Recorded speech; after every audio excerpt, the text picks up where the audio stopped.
Здравейте и добре дошли в канала на Glory Art. Аз съм Glory и днешното видео ще бъде на коледна тематика. Както може би забелязвате, в момента съм на кухненската си маса, която е тактично декорирана с венец, шишарки, тук има ни подарчета, тук има коледна свещ, което малко или много подсказва какво ще се случи днес. Но ако все още не сте прочели отдолу от заглавието, днес ще рисуваме коледни картички. До сега не мисля, че съм правила туториал за картички. Правила съм изключително много туториали и гайдове за дигитални рисунки или за традиционни рисунки, но не мисля, че ще е кой знае колко различно. Не съм сигурна дали в момента това го чувате, обаче кучето на съседите не е спряло да скимти цял ден. Ако си мислите, че това видео не е за вас и не сте много добри в рисуването и няма смисъл да се опитвате дори и сами да си правите коледните картички, с които да зарадвате приятели, близки, роднини, колеги и така нататък, днешните картички са съвсем лесни за направа. Просто има едни стъпки, които трябва да следвате и накрая се получават неща, които са хем лесни за направа, хем ефектни. Така че ако трябва да категоризирам днешното видео, то ще е за начинаещи. Преди да продължа към съществената част на това видео, бих искала да спомена и да благодаря на спонсорите на днешното видео, които са Pentel България. Ако за първ път чувате за Pentel, посетете техния уебсайт, който е pentel.bg или тяхната Instagram страница. Там ще откриете какво ли не, от пишещи средства до художествени материали, както за начинаещи, така и за професионалисти. И нека преминем към съществената част. Днешното видео ще бъде снимано от два ъгъла. Този, който е фронтален и ето този, който е страничен или ще може да виждате, снимам с телефона си тук, ще може да виждате какво се случва от по-отблизо на масата. Така, за днешните картички ще ни трябват няколко пособия и няколко вида различни материали за рисуване. Първото и най-важно нещо е хартията. Това, което съм взела аз, са 3 листа бял картон А4, които ние ще разрежем и ще прегънем в последствие.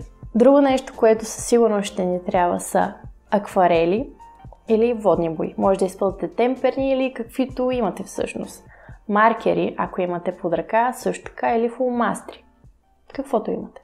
Линия, ножица и молив, чаша вода и ако ме питате, най-добрият приятел на всеки един творец.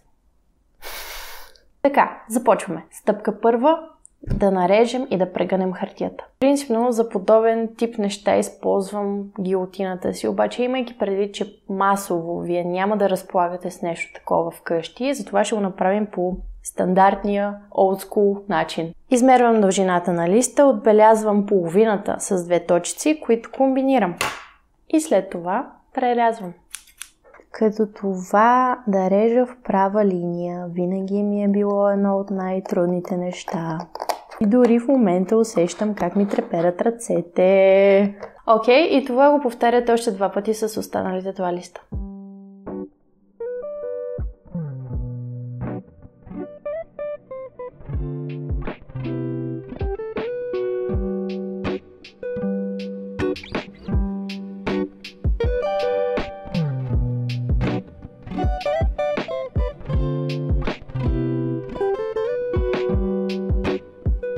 В момента разполагаме с 6 листчета, които са половината на лист А4, които ще се превърнат в нашите 6 картички. Това, което следва да направя, е всяка една от тях да прегъна на 2.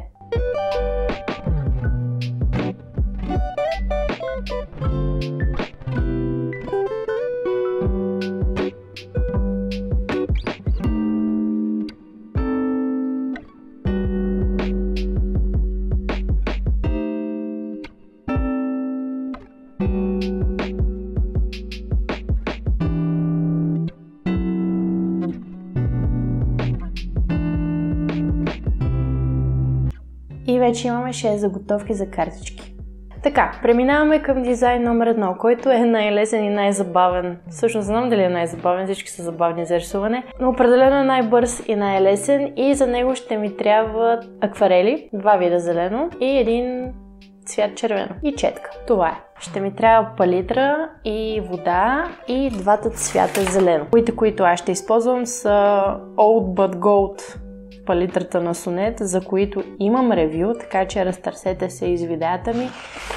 Тая палитра ми е първата истинска палитра с акварели и още си я ползвам. Една четка, мисля, че нещо подобно ще свърши работа. И молив. Това, което аз използвам, е една перомоливка, по която все още има пясък, защото рисувах с нея на плажа. И да не забравяме малко тоалетна хартия, защото няма как. Първото нещо, което трябва да направим, е да спуснем гайдове за нашите клонки. Просто нарисувайте няколко линии, които водят надолу към листа.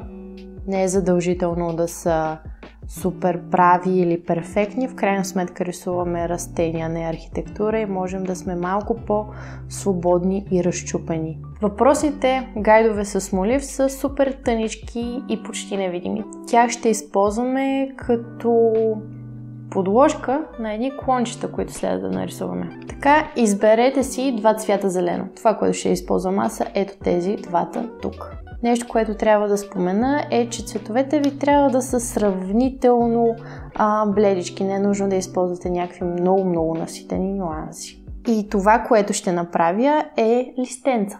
Като самото листенце се прави изключително лесно, само допирате и притискате леко върха на четката, останалото си става само.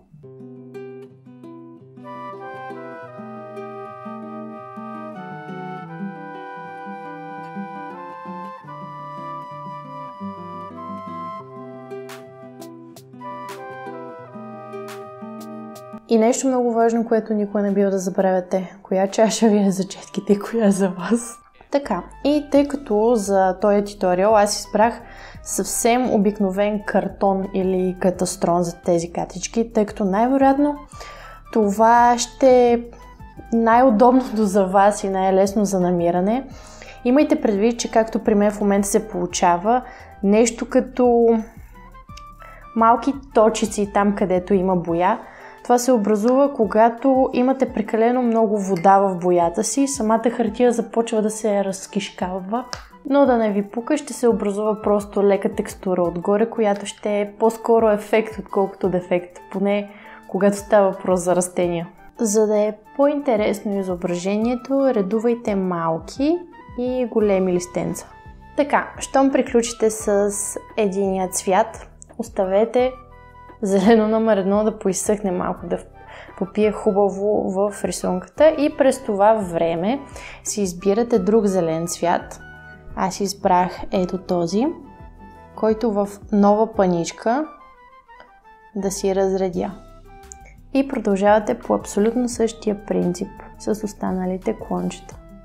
И така, зеленото трябва да изсъхне и двата цвята. Трябва много добре, хубаво да попият в хартията и на допир отгоре след това да са напълно сухи. И докато чакам това, може да си направя едно кафе или да ви напомня, ако се интересувате от рисуване и независимо дали е било дигитално или традиционно, да знаете, имам Patreon страничка, в която публикувам подкаст епизоди на арци-фарци теми, туториали за рисуване и всякакви други интересни ресурси, понякога безплатни wallpaper за телефони, всякакви неща има, дори да не мислите да се абонирате, просто го пустете, за да разгледате за какво става въпрос.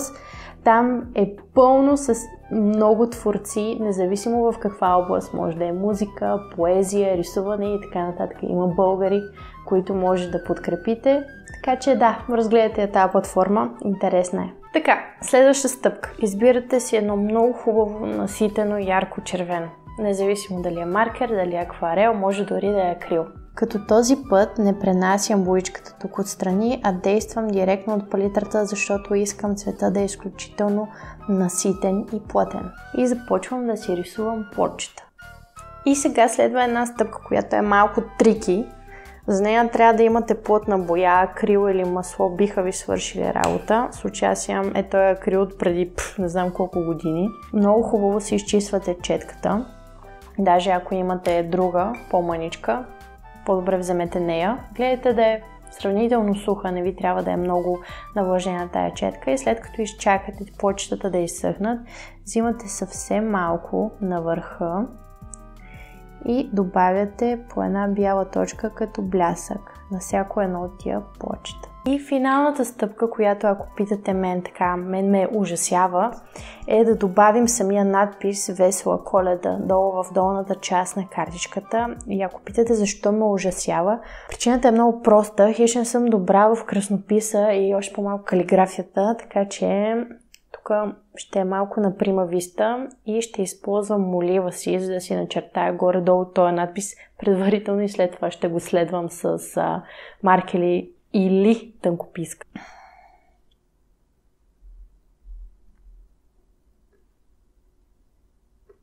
И първата картичка е готова.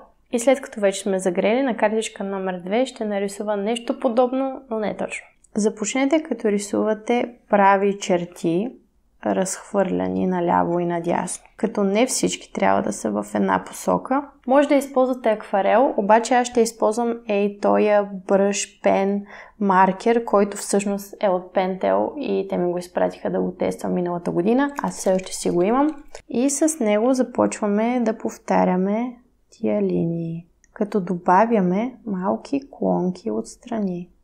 И сега отново си взимаме онази червена буйчка, която използвахме в началото и рисуваме същите плочета. Като отново не се притеснявайте, ако плочетата презастъпват клончетата. Може да добавяте в различна големина. Отново си взимате малко от бялата акрилна боя и отново добавяте малки бели точици. Може да вземете маркер, тънкописка или нещо такова и да добавите малки пръчици, които стърчат в различни посоки от плочетата. Това са опашчиците, които се образуват, когато откъснете плочето. И това е. Картичка номер 2 също е готова. Така, преминаваме към картичка номер 3, която ще е нещо като зимен пейзаж. Така, от сега казвам, че хартията може би няма да понесе много добре, твърде много вода, така че трябва да сме малко внимателни тук. Ще видим какво ще се получи. Най-добре е да разполагате с акварелна хартия, но ако нямате, ще работите с каквото има. Избирате четка, която е сравнително голяма и плоска и чиста. Задължително трябва да е чиста и си избирате син цвят. Той е син цвят, от него образувате нов размит с вода отстрани във вашата палитра и него ще използвате за фон.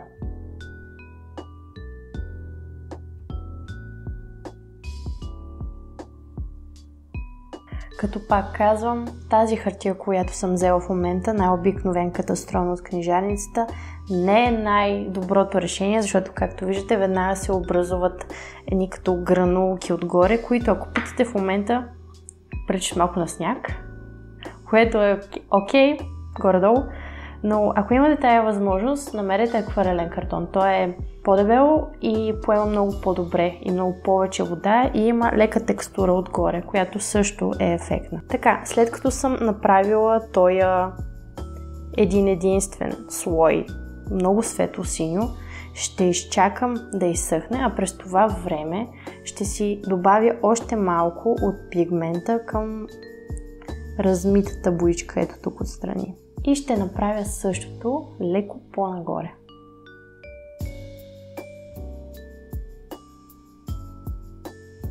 Ще размия водата и ще дръпна боичката нагоре. С чиста четка. И след това в долната част ще повторя отново.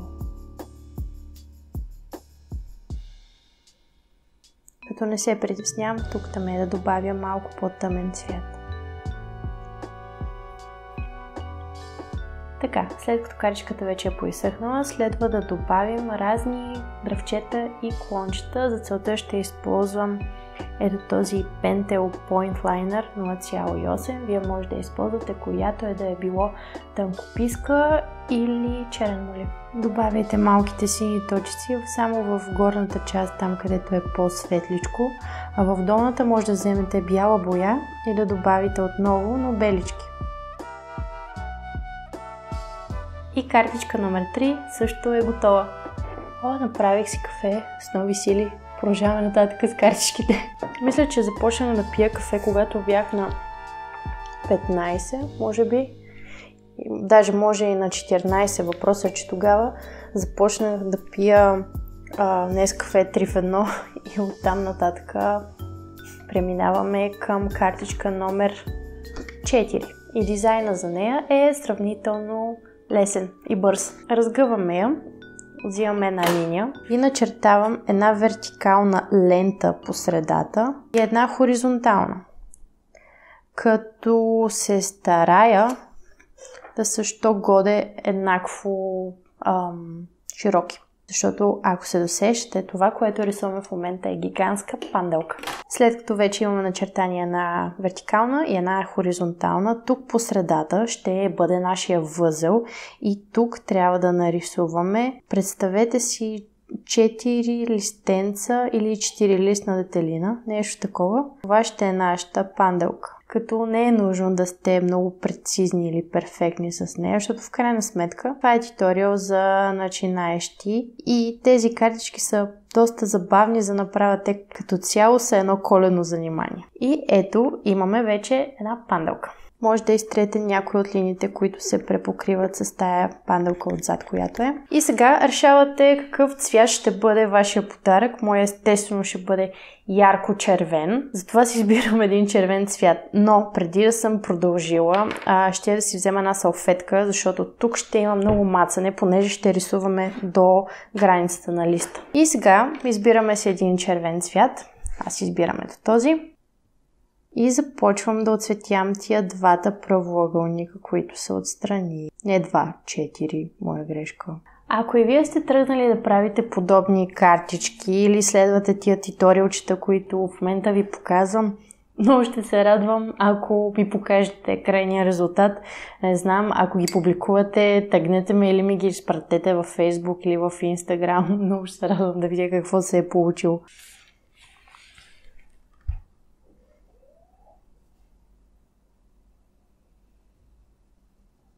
И ако имате роднини на гости за празниците, мисля, че това е едно много хубаво занимание да прекарате малко време заедно. Или пък ако сте родител, хващате детето, взимате едни боички и почвате да мазате цял следобед.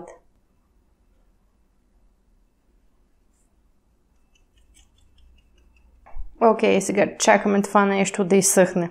И докато чакаме и този фон отстрани да изсъхне, може да запълним ето тези 4 вътрешности на панделката, като използваме същия червен цвят, но много разреден. Трябва да е съвсем леко розов.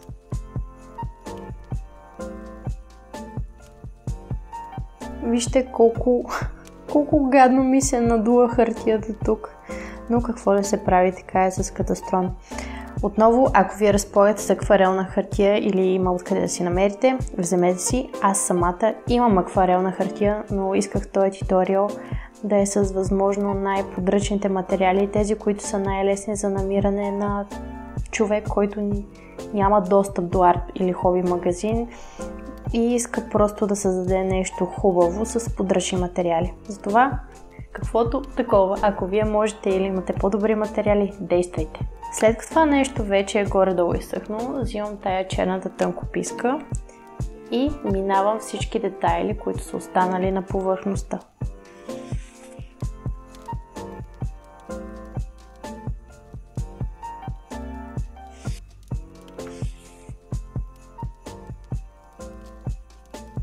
И ето картичка номер 4. Готова.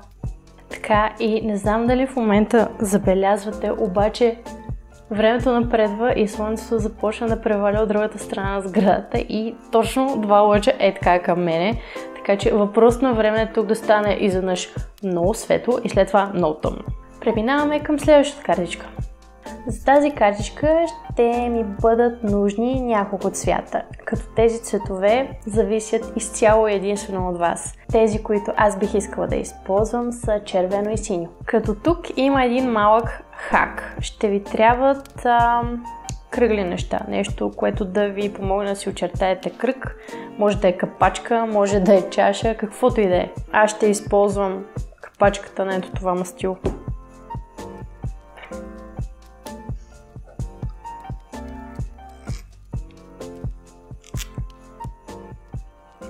Като ви съветвам да си намерите различни размери капачки, за да бъдат различни размери тия самите топки. Кое друго мога да използвам? Мога да използвам и тая. Мисля, че ще ми свърши работа. Да, ще свърши. Така, и това е вашата съвкупност от коледни топки. Сега трябва да решите какъв цвят да бъде и респективно да си ги отцветите.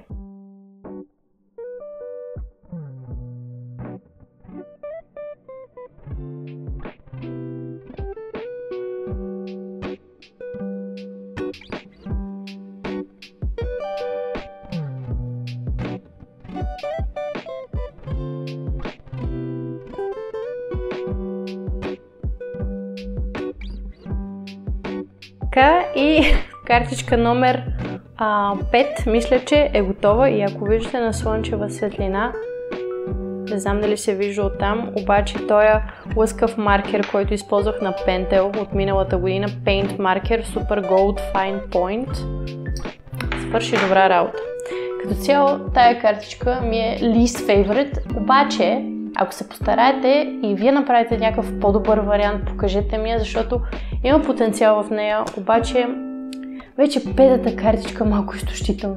И преминаваме към последната. Помните ли, като ви казах, че изведнъж ще стане много светло тук? Така, и последната картичка, която ще бъде нещо от рода на коледен венец. Ако помните начина на рисуване на картичка номер 1, тази е доста подобен, просто дизайна следва една овална, една кръгла форма, която се вие около надпис Весела Коледа. Като в случая това, което ще направим първо, е да си напишем Весела Коледа и около нея, около този надпис, да рисуваме. Така, сега да си напишем Весела Коледа.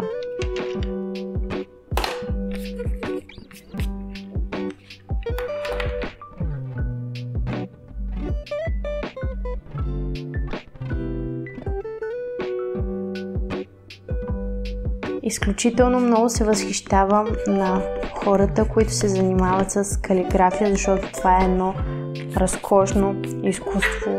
Добре, вече имаме надписа Весела Коледа и около него ще направим нещо като венец. Това, което ще направя, са ето такива клонки около самия надпис. Като естествено те може да се преплита, да са по-разчупани, може да отиват някакси така в различни посоки, да се разчупват. И сега отново взимаме нашите цветове. Може да използвате моливи, може да използвате акварели, може да използвате маркери. Каквото ви потрябва, използвайте го. Ще рисуваме листенца, плочета, снежинки и всякакви такива коледни нещица. Това, което ще използвам аз, са бръш маркера на Pentel. Два цвята, един червен и един зелен, и също така ще използвам и този Paint маркер, който е Super Silver Fine Point, за да добавя сребърно от тук-таме, където ми душа иска. Да започваме.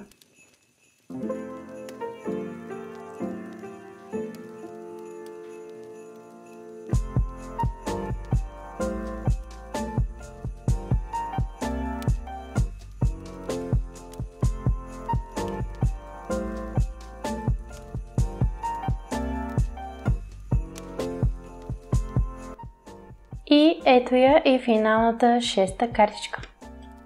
И това бяха 6 дизайна или 6 илюстрирани картички, които исках да ви покажа днес. Отново рисунките са съвсем прости, съвсем лесни и мисля, че всеки може да ги направи. Стига да има желание и да седне и да отдели малко време. Мисля, че си заслужава по този начин да зарадвате приятели, семейство, колеги и така нататък. Или дори да не ги подарите на някого. Просто е забавно да прекарате един следобед, експериментирайки с картички. Надявам се, че това видео ви е харесало. А ако е така, не забравяйте да дадете по един палец нагоре и да се абонирате за канала. А в коментарите отдолу споделете коя от тия ви хареса най-много и коя мислите да пробвате и вие. Или ако знаете някакъв друг хак или лесен начин за правене на картички, споделете го, ще се радвам да науча нещо ново и аз. Еми да, това беше всичко. Пожелавам ви весело прекарване и посрещане на празниците и ще се видим скоро отново. Чао!